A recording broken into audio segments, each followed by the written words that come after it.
Bonjour, chers lecteurs d'Acteurs du Sport. Alors pour ce nouveau numéro, une question importante. La délégation de service public va-t-elle s'imposer pour les centres aquatiques? Auparavant, ces équipements étaient gérés en régie, ils concernaient alors essentiellement les clubs et les scolaires. Mais de plus en plus, devant les besoins de rénovation, la Fédération française de natation estime environ 600 piscines à rénover. Devant les besoins de rénovation, les collectivités se posent la question de la meilleure façon de gérer ces équipements qui ont de nouveaux besoins, de nouveaux utilisateurs, et donc pour lesquels à la fois les questions d'investissement et de fonctionnement sont importantes. Et de fait, la délégation de services publics a le vent en poupe, c'est plus 30% depuis 2005. Donc c'est une solution qui peut s'avérer intéressante, mais qui oblige la collectivité à se doter d'outils de suivi pour ne pas être à la merci du délégataire.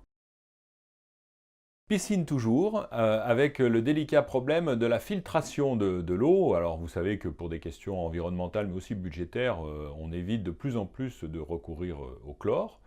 Il y a donc une quantité de techniques qui se sont imposées, le sable et le verre, la diatomée, la perlite, voilà.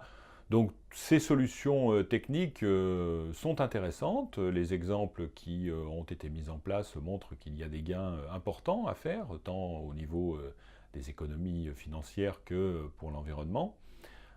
Par contre, il faut, comme toujours, bien définir quel est son besoin et puis savoir évaluer et suivre ces nouvelles techniques dans la durée. Voilà, nous présentons également la stratégie de la Fédération française de basket. C'est la deuxième fédération de sport collectif en France. C'est plus de 680 000 licenciés, plus de 2,5 millions de pratiquants.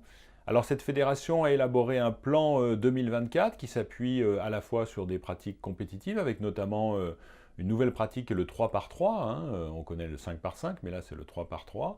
Et puis des pratiques pédagogiques comme le basket école.